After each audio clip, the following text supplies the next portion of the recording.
This is just a short video about eating and ways of doing it effectively. I want to start with a basic thought experiment.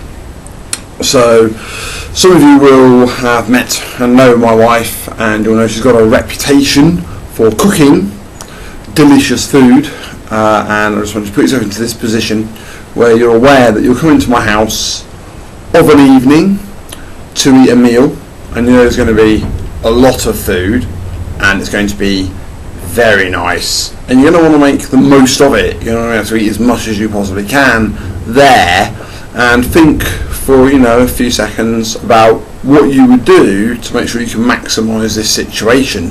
So you're coming around, it's going to be about 7 o'clock, and you know that at that time you're going to eat a slap-up meal, 3 courses at least, sort of thing, but all very tasty food, variety, and all very tasty and very nice. You're going to want to eat as much as you can, because that's what you do in that sort of situation. So have a think about that for a moment. What would you do, to maximise this? And now, that should be long enough. Okay, so I imagine a lot of people probably come to the same idea, and the one thing people tend to do is they tend to eat less for the rest of the day, because it's a 7 o'clock meal, so you get up at whatever time we do. Some days you might not get up until quite late, but you've got a few hours there in which you're anticipating this big meal.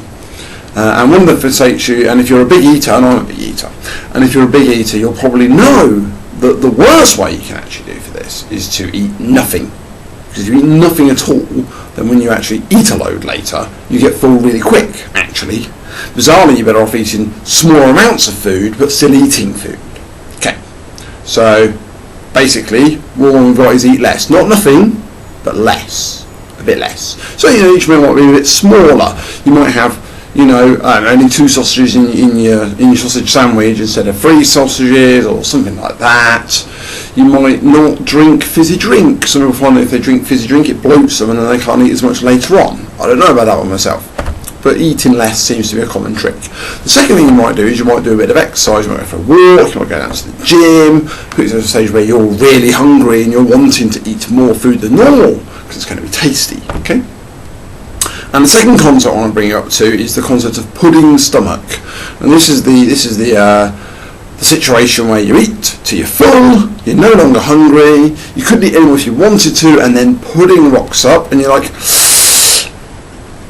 actually, I could still eat some of that pudding. And when you do eat the pudding, you often find out that this is really nice, and you can eat rather a lot more than you would expect. And you certainly couldn't, for example, whenever you see a food challenge in a pub, it's invariably going to be some kind of, huge quantity of meat with some fries and some bread and stuff. It's not going to be eat as much ice cream as you can, which is weird, because ice cream is really cheap, and you can actually feed somebody a huge quantity of ice cream, and you could buy it really cheap and then sell it at a relatively good premium price.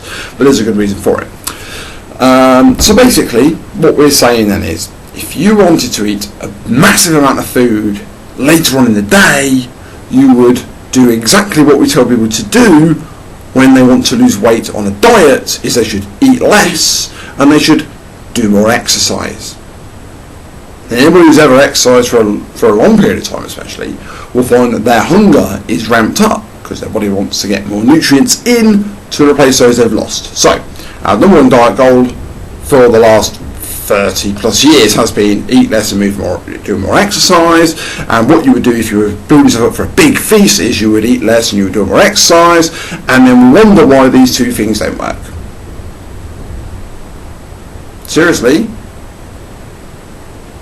And the final point, the pudding stomach, or the ice cream melts so it fits into the gaps theory. This is simply because these foods don't contain anything that's essential for human health and life and stuff. And for that reason, the human body has no natural ability to say, whoa, stop right there. Whereas other things that we do require, such as fat on its own, and such as protein, we actually have a daily requirement for, which when we go above that daily guideline point, our body says, whoa, that's enough of that, we don't need any more than that, there's no point in having more than that. Sure, you can make yourself eat 30 ounces of steak, but not many, and that's quite often a belly buster challenge in a pub or whatever is 30 or 40 ounces of steak or whatever, but it's not going to be easy. It's going to be, you're going to have to push yourself and strive for. Should you ever be in a position where you're thinking, oh, I'm not hungry anymore, but I must eat that additional 10 ounces of steak?